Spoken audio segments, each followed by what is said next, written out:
Este es El Salvador, ubicado en América Central, uno de los países más peligrosos del mundo. Tan peligroso que hace apenas 8 o 9 años era conocido como la capital del asesinato del mundo porque aquí, en promedio, se asesinaban de 16 a 20 personas cada día.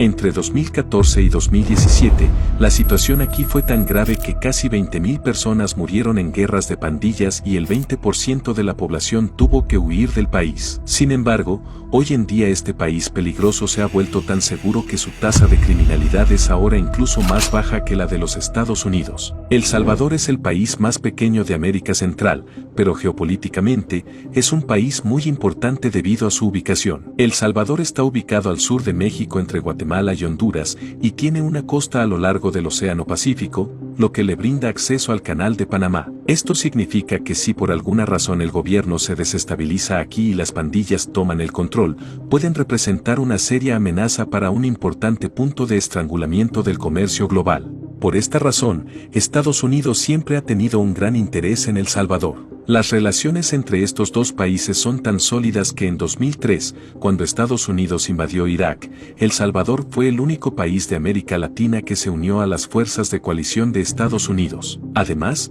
todos los aeropuertos de El Salvador pueden ser utilizados por el ejército estadounidense en cualquier momento y la mayor parte del tiempo. El ejército estadounidense utiliza estos aeropuertos para misiones antinarcóticos. Ahora, si visitaras El Salvador hoy, lo encontrarías extremadamente pacífico y hermoso, y ni siquiera pensarías que hace unos años, este mismo país estaba plagado de violencia seria. Y esta violencia tiene sus raíces no solo en la historia de El Salvador, sino también en algo que muchos de nosotros consumimos todas las mañanas, y eso es el café. A principios del siglo XIX, la industria cafetalera de El Salvador estaba en auge. En ese momento, El Salvador estaba bajo el control del Imperio Español, y la industria del café constituía el 95% de su PIB. Pero un problema muy grande era que el 77% de la tierra agrícola de El Salvador estaba bajo el control de solo el 1% de la población, lo que resultaba en una desigualdad de ingresos muy alta. Solo 14 familias controlaban todo El Salvador,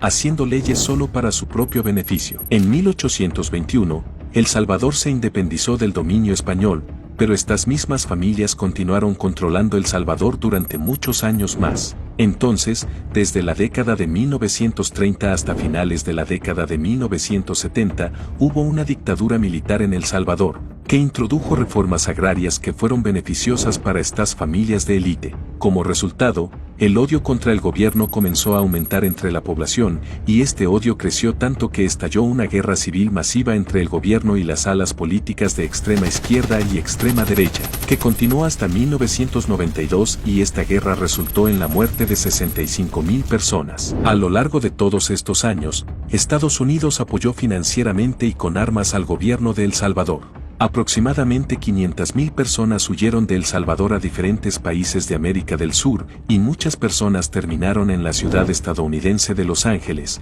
que ya estaba envuelta en brutales guerras de pandillas. Estas pandillas comenzaron a atacar a las personas recién llegadas de El Salvador, lo que llevó al pueblo salvadoreño a unirse y formar su propia comunidad, que más tarde se conocería como la pandilla MS-13.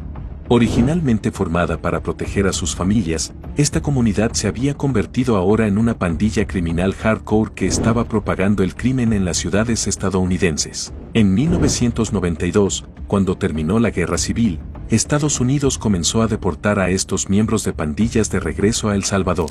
Después de la guerra civil, la economía y las instituciones de El Salvador quedaron completamente devastadas y las pandillas comenzaron a aprovechar esta situación. Incluso después de la deportación, estos miembros de pandillas aún mantenían contactos con criminales en Estados Unidos y utilizando esos contactos, estas pandillas comenzaron a contrabandear armas a El Salvador y a aumentar su influencia a través de estas armas. Estas pandillas extorsionaban a empresas y tenderos con violencia. Cualquiera que se negara o intentara informar a la policía era asesinado. Entre 2000 y 2011, El Salvador estuvo completamente bajo el control de pandillas, el gobierno estaba completamente impotente y había mucho miedo entre la gente de El Salvador. Las cárceles de El Salvador estaban llenas de estos miembros de pandillas, pero aún así, no había impacto en la tasa de criminalidad. De hecho, la situación empeoraba. La gente tenía miedo de enviar a sus hijos a la escuela por temor a que fueran secuestrados. La gente de El Salvador intentaba ir a Estados Unidos legal e ilegalmente, y al ver un flujo tan grande de inmigrantes, la administración estadounidense también se preocupaba y envió un mensaje al gobierno salvadoreño para que tomara medidas estrictas contra estas pandillas. Pero parecía que incluso el gobierno de El Salvador tenía miedo de estas pandillas. En 2015, el gobierno salvadoreño aprobó una ley declarando a las pandillas como grupos terroristas e incluso anunció una sentencia de hasta 60 años para los miembros de pandillas que cometieran incluso delitos menores. Pero aún así, no hubo diferencia en la tasa de criminalidad. El gobierno incluso intentó negociar con estas pandillas, pero todas las tácticas fallaron. La gente estaba muy enojada con el gobierno. En tal situación, en 2019, un joven activista político de redes sociales comenzó a volverse muy popular entre la gente. Su nombre era Nayib Bukele. Nayib era el alcalde de la ciudad capital de El Salvador, San Salvador, y hablaba abiertamente sobre la deteriorada situación de la ley y el orden en El Salvador y criticaba al gobierno por adoptar un enfoque indulgente. Según él, la única forma de reducir la tasa de criminalidad de El Salvador era a través de la política de tolerancia cero del gobierno hacia las pandillas. A la gente le gustaba mucho su punto de vista y, como resultado, Bukele ganó el 53% de los votos en 2019 y se convirtió en el presidente de El Salvador. Y así comienza la historia de transformación de El Salvador. Tan pronto como Bukele llegó al poder, comenzó a trabajar en sus planes. En primer lugar, presentó un proyecto de ley en la Asamblea para tomar un préstamo de 19 millones de pesos de América que los legisladores rechazaron. En respuesta, las fuerzas gubernamentales asaltaron el edificio del Capital e intimidaron a los legisladores, y finalmente, bajo presión pública, la Asamblea aprobó el préstamo. Con la ayuda recibida de América, Bukele hizo dos cosas. Primero, construyó una prisión de máxima seguridad para 40.000 reclusos en 410 acres de tierra. En segundo lugar, formó una fuerza conjunta de 38.000 agentes de policía y 24.000 soldados. Esta fuerza patrullaba las ciudades de El Salvador en todo momento, arrestaba a miembros de pandillas y los enviaba a la prisión de máxima seguridad. La presión sobre las pandillas comenzó a aumentar, pero aún no hubo cambios significativos en la tasa de criminalidad. Pero luego, en marzo de 2022, estalló una guerra de pandillas muy intensa en la que casi 100 personas murieron en solo 3 días. Bukele inmediatamente impulsó un proyecto de exención especial en la Asamblea, según el cual, durante los próximos 30 días, las fuerzas gubernamentales podrían arrestar a cualquiera, podrían allanar la casa de cualquiera, e incluso en algunos casos, se les dio el derecho a disparar para matar. Durante estos 30 días, el caso de cualquier persona arrestada no podía llevarse a ningún tribunal. En los meses siguientes, se arrestaron a 70.000 personas. Cualquiera que intentara resistir incluso ligeramente era abatido en el acto.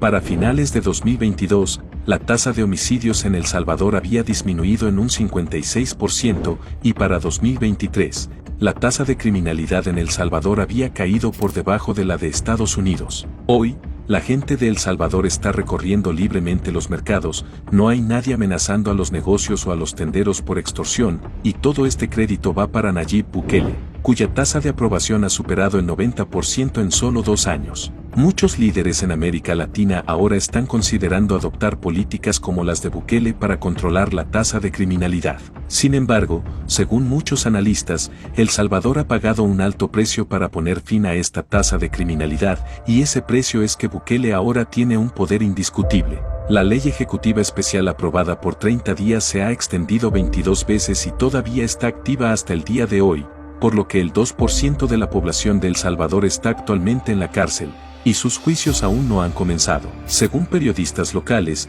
muchos de los arrestados son personas inocentes cuyas familias ni siquiera saben en qué cárcel están ni si están vivos o no. Este es Mejía, cuya hija ha sido llevada por las fuerzas desde hace 1 año y medio y aún no sabe en qué cárcel está. Hay miles de casos como este, que muestran que esta ley está demostrando ser muy peligrosa para muchas personas. En enero de 2022, las fuerzas de Bukele allanaron las oficinas de fiscales que investigaban cargos de corrupción contra su gobierno, intimidándolos tanto que 4 investigadores huyeron de El Salvador y todos estos casos fueron enterrados. Por un lado, no hay duda de que Bukele ha logrado una transformación milagrosa en El Salvador, pero por otro lado, se ha vuelto tan poderoso en todo este proceso que su gobierno ni siquiera es responsable ante los tribunales. Pero quizás todo esto fue necesario para lograr la paz. Solo el tiempo dirá cómo el poder indiscutible de Bukele dará forma al futuro de El Salvador. ¿Crees que lo que se hizo en El Salvador para controlar la tasa de criminalidad fue la mejor manera, o fue una manera muy cruda que podría tener consecuencias en el futuro?